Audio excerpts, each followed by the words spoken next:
Section 1. You will hear a conversation between a housing agent and a college student who wants to rent a house. First, you have some time to look at questions 1 to 4.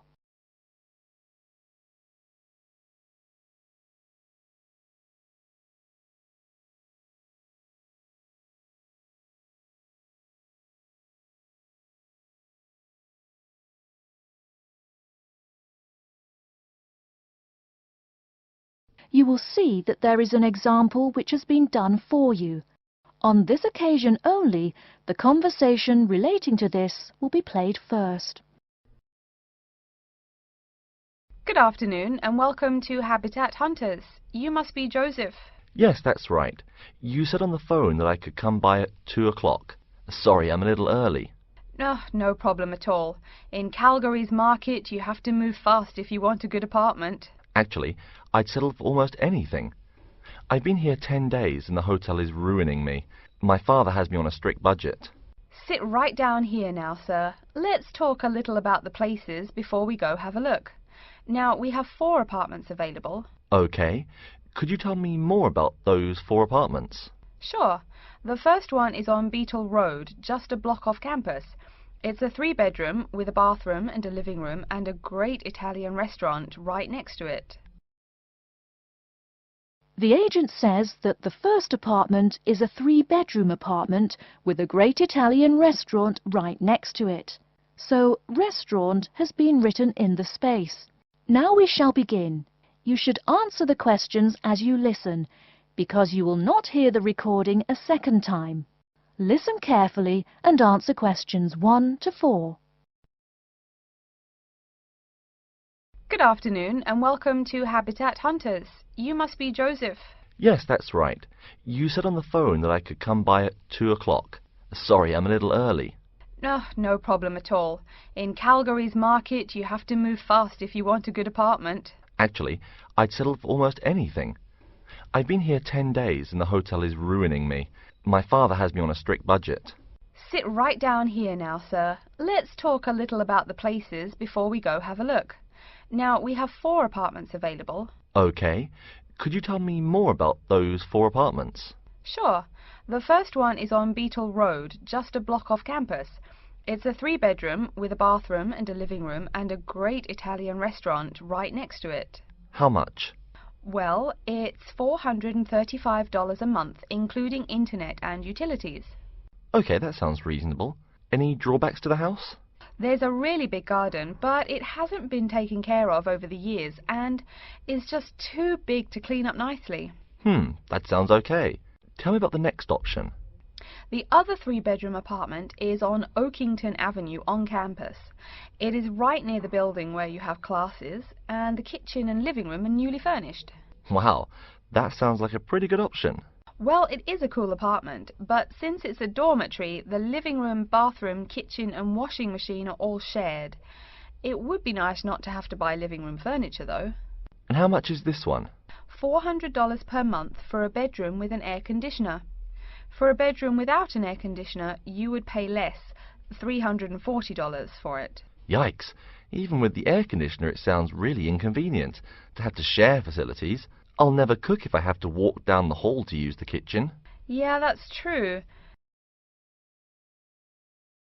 Before you hear the rest of the conversation, you have some time to look at questions 5 to 10.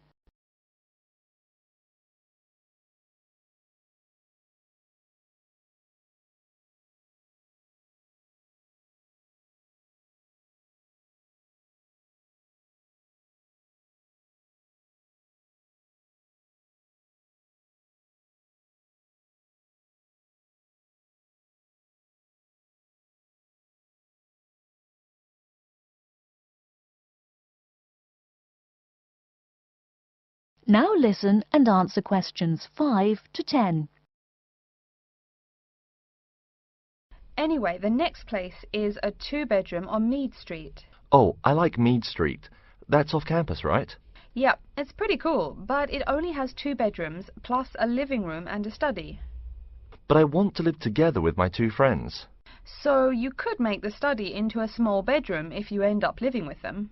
Also, we guys will want a TV and DVD player since we're all so much into movies. Well, this place has a great TV and VCR, but no DVD player. No DVD? That's so weird. Are any other facilities provided?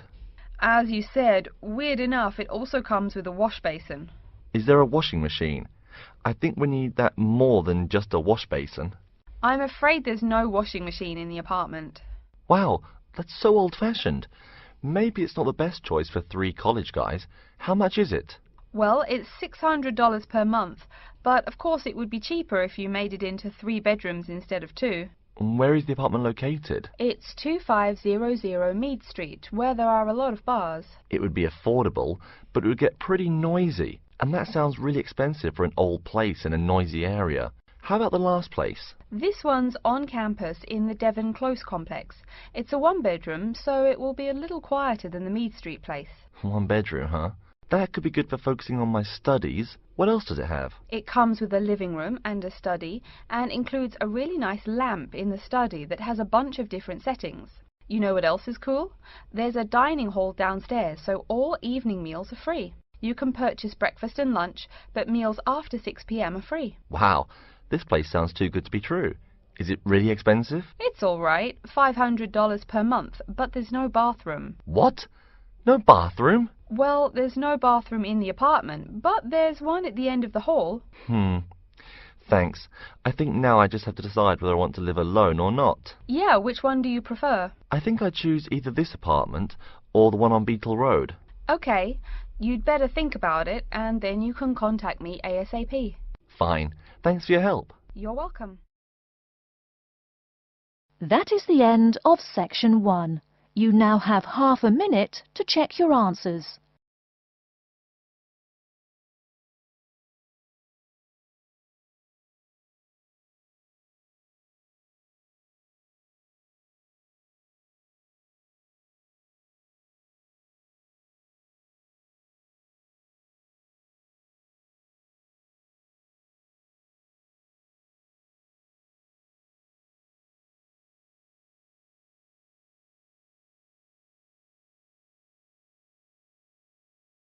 Now turn to section 2. Section 2. You'll hear a talk about the waste collection in Baltimore.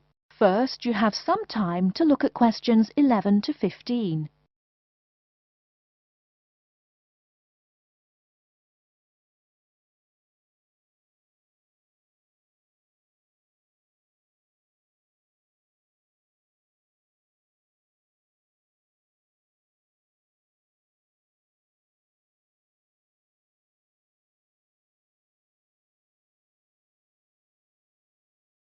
Now, listen carefully and answer questions 11 to 15. Hi folks, my name is Loretta Johnston, and I'm here from the Baltimore Department of Public Waste. Thank you for coming out to our community meeting tonight. I've got a few words to say about the waste collection here in Baltimore. First, there's the sorted collection bins themselves. They're made of sturdy, solid material, so none of your trash can seep out or puncture the bin. Also, since these things sit out on the curb overnight, rain or shine, they have to be waterproof. We can't have water getting up in it and filling up the bin. Remember to pay attention to which bin is which, and sort your waste accordingly. You should have a blue or green bin for recyclable garbage, a yellow bin for unrecyclable garbage, and a red bin for toxic waste. Our city-wide waste management is divided into 2 services. The first is commercial waste collection, or trash collection from buildings.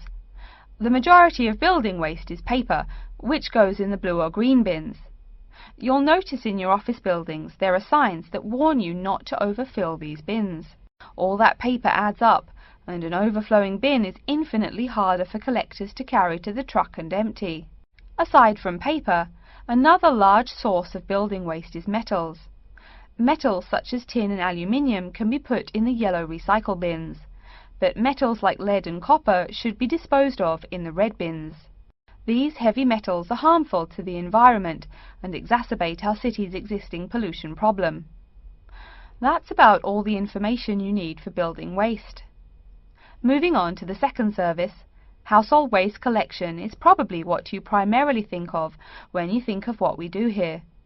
Many of the same guidelines apply, the sorting is the same, etc. Please remember to keep garbage like kitchen waste in a plastic bag. It makes collection easier and lessens the abominable rotten trash smell. Before you hear the rest of the talk, you have some time to look at questions 16 to 20.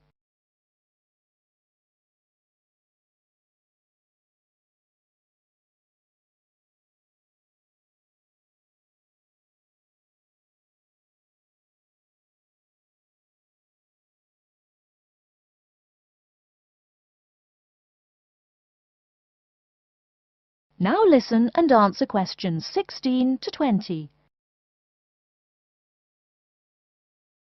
So, after we take your trash away, what happens to it? We take all the garbage to one of a number of garbage disposal plants, each of which is located in the middle of an open space of some sort. No one wants to have their home or office right next door to a waste disposal plant, right? Waste is collected and then disposed of once every 4 weeks. A lot of trash can build up in that time, so we're in the process of developing a plan to fund collection more frequently. Ideally, it would be collected weekly, but we will likely have to settle for bi-weekly. The garbage trucks make their rounds to clear the bins at night in order to avoid traffic. I'm sure you've seen how much waste your own household produces in a given week. Now imagine all the trash produced by all the households in Baltimore. It's a lot, right? It may surprise you that this amount is only marginal compared to commercial waste. Yep, the main waste producers are actually businesses, industrial facilities, retail and offices. Hard to believe humans produce that much waste, right? No wonder we have pollution problems. Anyway, after all incoming waste is sorted, recyclables are sent to a recycling plant, while garbage and toxic waste are transported to their respective areas of the plant for treatment. Items such as stones, which should not be disposed of in our bins, are separated out and discarded. Once the trash has undergone the treatment process, it is compacted and disposed of with all the other trash. And finally, when the landfill space is full, it is buried deep underground, and in time, something new is built on the land. That's everything about waste collection. Thank you for listening. Are there any questions? That is the end of section 2. You now have half a minute to check your answers.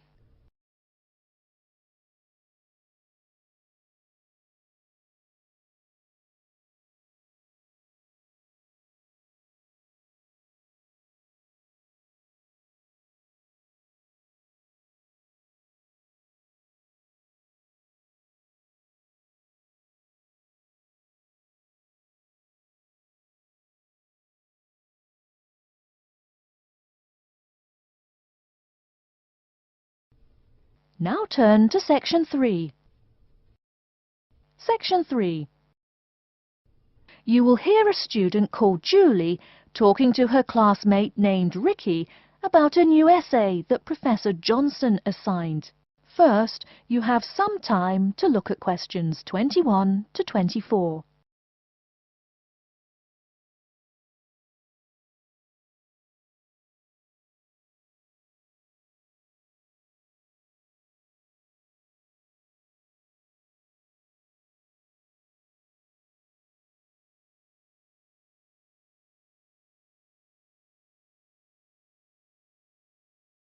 Now, listen carefully and answer questions 21 to 24.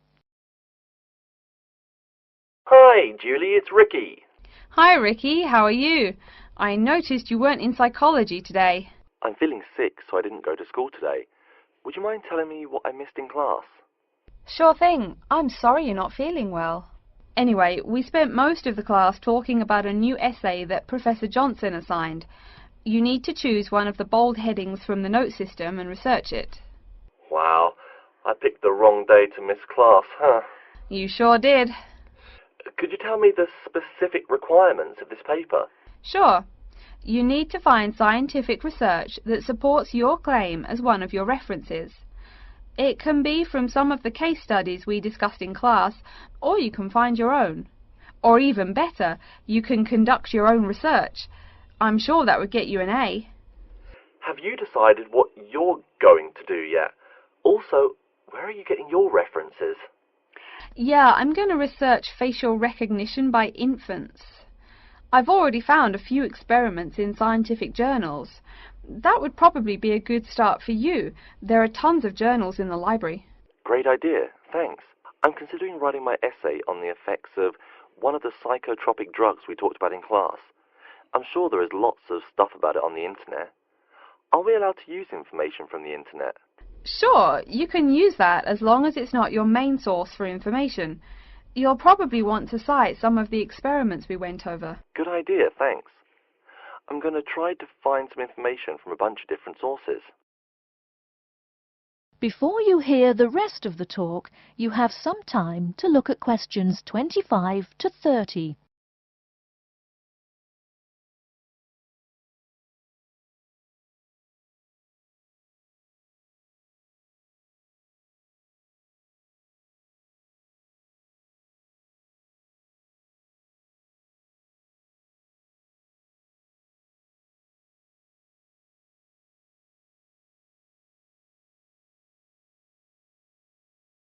Now listen and answer questions 25 to 30.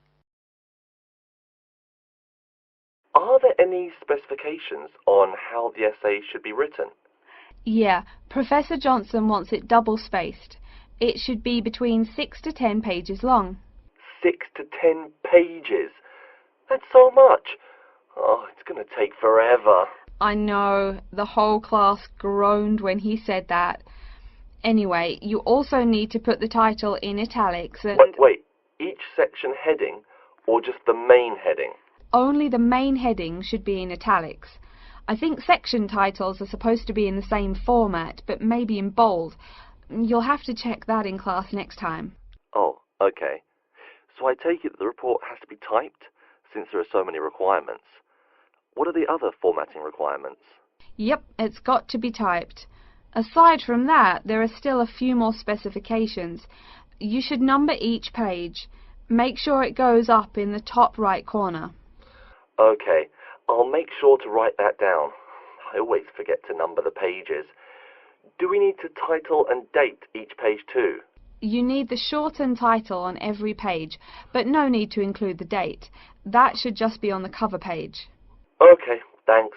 No problem. Also, make sure the margins are 3.25 pixels wide. What? I'm not even sure how to do that. Oh, it's okay, I can show you. It's really easy. I think that's all the directions he gave us. A lot of formatting requirements, but we have the freedom to research many things that we like, so that's good. Oh, I almost forgot. Remember to put down your ID number on your report. Thanks so much for your help. I'll see you in class Monday. No problem. Glad I could help. See you later. That is the end of section 3. You now have half a minute to check your answers.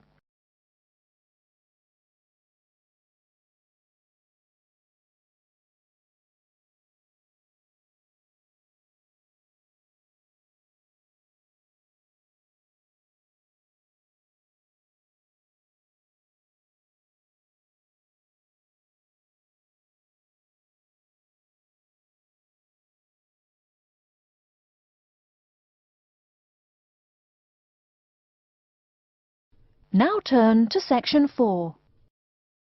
Section 4. You will hear a lecture on environmental science. First, you have some time to look at questions 31 to 40.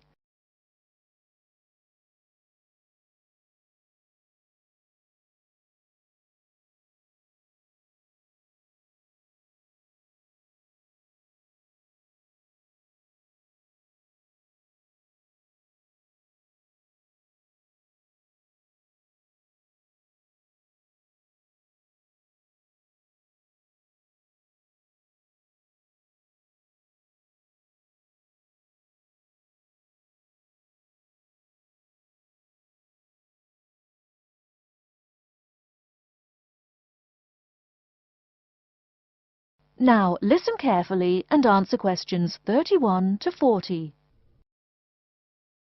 Good morning and welcome to yet another lecture in environmental science. I don't think I'm telling you a secret when I mention that water is a big worry here in Australia. The stuff is scarce. Perhaps that's why we drink so much beer, eh? Seriously though, a safe and reliable source of water is one of the great concerns of people everywhere. Moreover, as the world population grows, the pressure on existing water supplies grows greater and greater. Think about it. Our economic system demands that there be more and more consumers. The growing number of people has been tied to climate change, including droughts. So more people means less water. But our economic system demands a high birth rate. Forget about oil. Soon enough you will see wars for water. Mark my words. But today I'm going to confine my remarks to Australia. As noted already, here down under the water supply is extremely scarce. The only drier continent is Antarctica, and remember, no one really lives there anyway. Moreover, in recent years, the wind patterns have changed. Rain that used to fall on the country now falls out to sea hundreds of miles to the south. Now, when I speak of people needing water, most of you probably think of drinking. Certainly everyone needs water for drinking, but surprising as it may sound, drinking is not anywhere near being the main use for water. Most water is actually used for washing. When you take a shower, you probably use well over 100 litres of water. Every time you flush your toilet, that's about 8 litres, but most people drink no more than 2 litres or so per day. So, where to get water? It could be obtained from rainwater, but often rainfall consists of other harmful pollutants that evaporated with the water. In fact, acid rain, an intense example of this, causes harmful effects on the wildlife of the habitat on which it falls. Water from underground could also be used, though it is more difficult to contain and often must go through an extensive cleansing process. The purest water is found in rivers, creeks, lakes and dams. And, sad to say, Australia has precious few of these. Really, how many of your hometowns have rivers? Year-round rivers, I mean. The soil tends to be sandy, so water soaks into the ground. Many places are rocky too, so 87% of the rainfall is lost to evaporation. That's almost twice the evaporation rate in my native Canada. Speaking of rain, we already heard how rainfall is diminishing here in Oceania. The quantity itself isn't the only problem either. Going back to the problems with obtaining rainwater, a further problem is that rain is a useful source of water only if air pollution is fairly mild. Again, you're in a situation where you can't win. You need water where most people live. People tend to build cities where rainfall is adequate, but then modern cities tend to feature polluted air, which renders the rain far less easily usable. Okay, let's take a look at the table here. You'll see it showing the relative pollution of rainfall in the world's cities. The more people, the dirtier the rain. This is becoming a huge concern for people in the West, who want their water to be pure and safe. Though reliable drinking water is important everywhere, the concern in the West is reflected in all the government regulations and political campaigns aimed at solving this problem. In contrast, there are not as many demands made on the governments in Asian and African cultures to improve the water, as their focus is on other issues. Now, whatever the source of water, we can never afford to forget that all water is highly vulnerable to contamination. Whether we're getting it from the ground, from bodies of water or rainfall, it is susceptible to a variety of toxins. In fact, that's why we clean it before using it. Water carries with it filth and dirt. This problem shows up in a number of different ways. As humans and all other animals need water to survive, it's no surprise to us that one of the most important domestic uses of water is for drinking. Yet, if you have old-fashioned lead pipes, you may slowly be poisoning yourself by drinking that nice clear water. The industrial pollution, farm chemicals and leaky landfills are well-known sources of contaminants as well.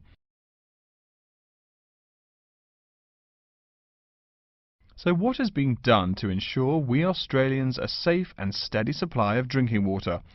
There are a lot of initiatives that make admirable efforts to remedy this issue. We'll be talking about this when we meet again on Thursday, but as a preview, I can tell you that so far the amount of real solutions that have been produced is not nearly adequate. Traditionally, we've been very free in this country. That means that every person and every province tend to go its own way. So the mechanisms for water management are, in a word, insufficient. To begin seeing how this is so, I want you to read something before our next class. Though a lot of previous data on water usage and water management are inconclusive and have thus caused quite a concern, we can learn a lot from the contents of reports written on the subject. The basis for the government's water policy is the 1989 White Paper reporting on water use, present and future. If you compare the numbers offered in the paper with those in the text, you'll find that the report is rather untrustworthy. Truth being told, I'm being too kind when I say that. That is the end of section 4. You now have half a minute to check your answers.